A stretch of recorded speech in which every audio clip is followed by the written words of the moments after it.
Hola, muchas gracias por la invitación. Es como extraño saber que estoy siendo proyectada allá y, y no verles, pero intentaré hacer lo mejor posible.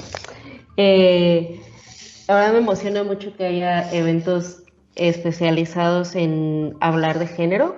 Y bueno, yo en algunos momentos voy a hablar de género, en algunos momentos voy a hablar de feminismo, porque bueno, yo empecé haciendo comunicación en el amplio sentido de la palabra y luego empecé haciendo periodismo de género y ahora estoy especializándome en hacer periodismo feminista, que es ya una apuesta política muy clara, ¿no? Les voy a contar como un poco. Me pidieron que justo del FITS, yo he estado en los que se han hecho en México. La idea es que salgamos con herramientas y con recursos como para poder implementar las tecnologías y cómo inyectarle a nuestras causas sociales todo esto que nos permiten de repente los medios y las tecnologías. Y bueno, como que eso es lo que voy a intentar hacer. Entonces, también algo que yo quería empezar a comentarles es que yo vengo también de una organización que fundamos entre tres chicas que hacíamos diferentes cosas y nos preguntamos un día si a través de la comunicación podíamos transformar la realidad y nosotras creíamos que sí y que al final las palabras y las ideas construyen los mundos que habitamos y todo aquello que no se nombra no existe, ¿no? Y luego empezamos a pensar qué era eso de la comunicación digital, cómo podíamos apropiarnos de las tecnologías y de las herramientas como para poner ahí otras historias, las historias que no estaban siendo narradas. Y entonces yo sí quisiera hacer la diferencia entre que de repente en esta cosa digital, de repente pensamos que las redes, las plataformas, los medios son lo mismo y eso de repente crea confusiones, ¿no? Para nosotras era muy claro que las redes seguimos siendo las personas y quienes construimos y habitamos nuevas realidades, ¿no? Las plataformas son como estas empresas que están ahí de repente que nos pusieron ahí una herramienta que ahora tenemos que habitar y que tenemos derecho a habitar desde otras narrativas y otras realidades, pero que al fin y al cabo responden a intereses comerciales y empresariales. Y los medios pues son todo aquello que nosotras queramos imaginar a través de lo cual se pueda contar historia a través de videos, de memes, de fanzines, de todo como sí pensamos mucho y sobre todo yo como cuáles son todos los formatos que pueden existir para contar historias más allá de Facebook y Twitter, ¿no? Y bueno, ya también algo que, como para hablar de perspectiva de género y cómo hacerlo y cómo transformar esos mensajes que existen ahí, yo sí creo que es muy necesario comenzar a cuestionarnos y a repensar los privilegios que tenemos, incluso siendo, o sea, no sé, por ejemplo, ¿no? Yo soy una mujer mestiza, ¿no? Que habla español, que habla inglés, que tiene ciertos privilegios respecto a otras, ¿no? Pero en el caso de, por ejemplo, no sé cuántos varones hay ahí, también creo que es un llamado a pensarse esos privilegios que de repente vienen del género, ¿no? Y a pensar que también hay tendencias dominantes que existen en las historias que estamos contando y que tienden como a seguir marcando muy claro estos estereotipos que existen entre lo que debería ser un hombre, lo que debería ser una mujer y en borrar todas las identidades que existen ahí en el medio, ¿no? Y también como todas estas narrativas que tienden como a culpar a las mujeres de las cosas o a justificar, por ejemplo, a los agresores. Según yo también eso pasa en Argentina. He hablado con compañeras y compañeros periodistas que, por ejemplo, hay una nota de por qué alguien decidió asesinar a una mujer y siempre es como, ay, no recibió amor de niño y cosas así. Y no necesariamente como que puede prestarse a justificaciones y no necesariamente contar el otro lado de la historia, ¿no? Porque sí hay una tendencia a culpar a las mujeres de muchas cosas. Y bueno, también yo les quería contar sobre algo que les venía diciendo desde el principio. No sé si hay una diferencia entre comunicación con perspectiva de género, comunicación no sexista y comunicación feminista, porque digamos que existen dentro de la misma gama, pero tienen su mismo, o sea, como sus diferencias como muy sutiles, y para mí como en realidad el construir otros mundos sí tiene que pasar por hacer cualquiera de esas, ¿no? O sea, como por hacer cualquiera de las comunicaciones, digamos, alejadas de los discursos hegemónicos. Me parece que eso es súper poderoso.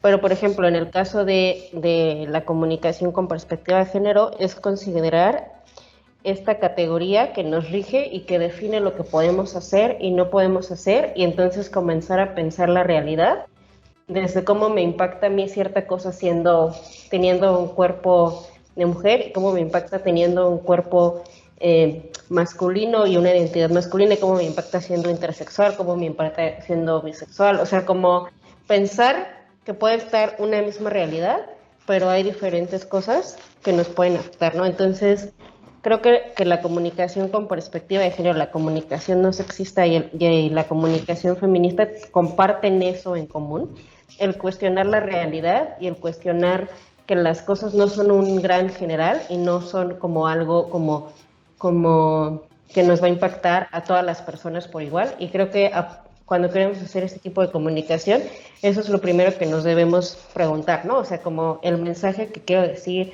lo que quiero decir, de qué manera es distinto en un cuerpo de mujer, no sé, afro, o en un cuerpo de mujer indígena, o en un cuerpo de mujer blanca. O sea, como creo que lo primero que yo les diría, como cuando están intentando hacer comunicación de género, y digo como intentando porque siempre va a haber cosas que nos podemos volver a pensar y repensar y seguir aprendiendo, es como aprender a cuestionarnos antes de sacar un mensaje, un video, un meme, lo que sea, como qué impacto diferenciado existe dependiendo de nuestros cuerpos y de nuestras identidades, ¿no?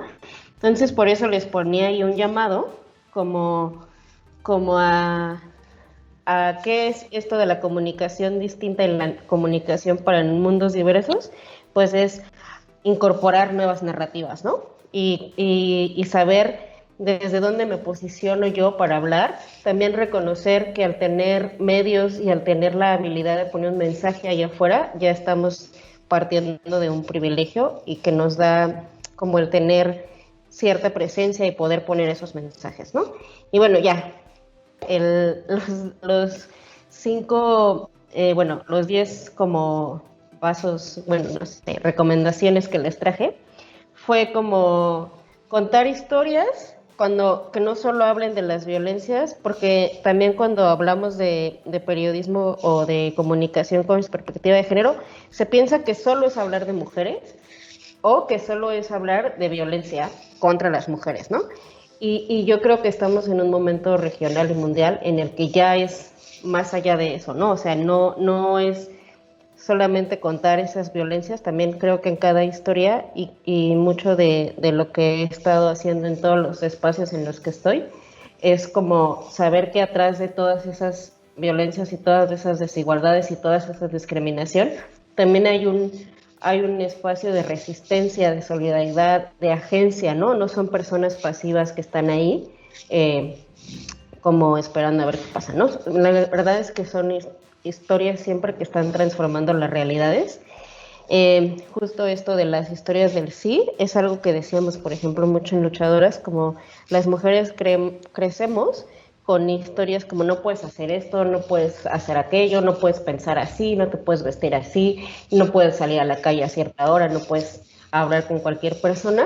Entonces, un poco de la apuesta, y que ahora he tratado de llevar a otros espacios, es como contar las historias del sí, ¿no? O sea, si puedes soñar con ser astronauta, si puedes soñar con ser jugadora de rugby, si puedes soñar con lo que tú quieras, porque también creemos que ese tipo de historias son las que inspiran y las que nos llevan a pensar la vida de otra manera, ¿no?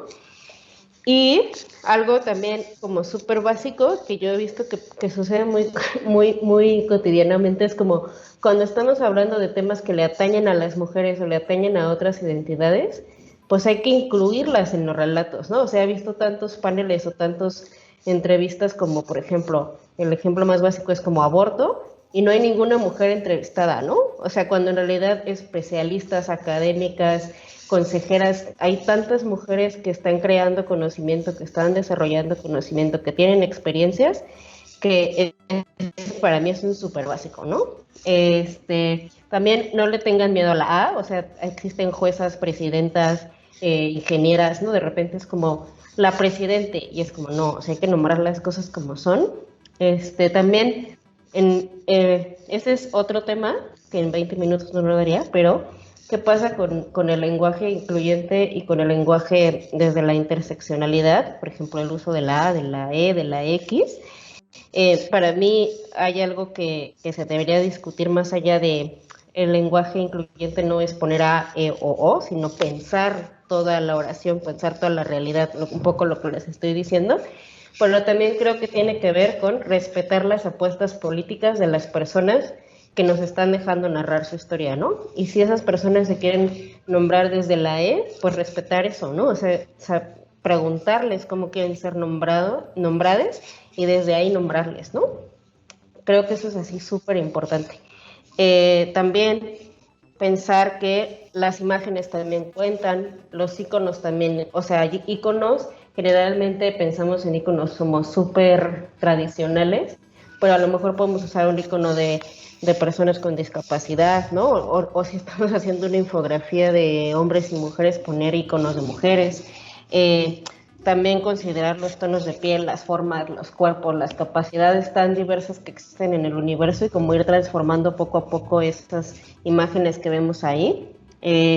También, por ejemplo, no necesariamente usar los moretones y la sangre para hablar de violencia, o sea, hay muchas otras formas en las que lo puedes retratar y se va a entender. También mucho de lo que yo he visto en tendencias cuando estamos hablando de temas de género es que o lo ponen todo rosa, o lo ponen todo azul, o lo ponen todo morado porque es feminista, y es como hay que salir de esos estereotipos.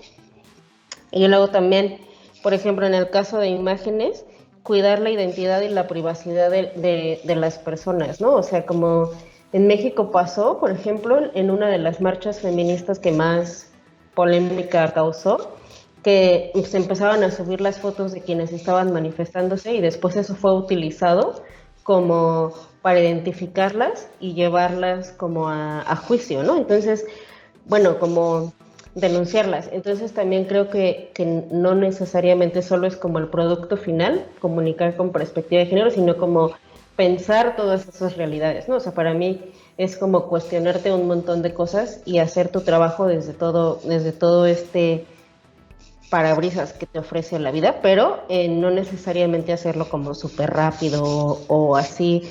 Creo que para mí es como cuestionarte un montón de cosas, ¿no?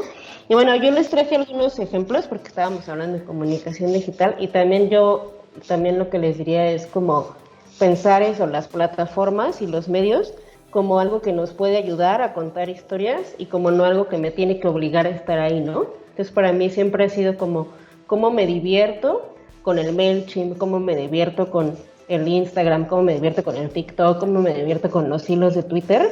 Y por ejemplo, a veces me preguntan que si yo hago redes sociales y la otra vez pensaba como no, en realidad yo quiero contar historias a través de esos medios. Entonces como adaptarte a los formatos, ¿no? Adaptarte como a eso y pensar como en cómo contar ese chisme a través de esos medios. Les traje unos ejemplos de Instagram, por ejemplo, y de Twitter. Y nada, nos vemos en la sesión de preguntas y respuestas.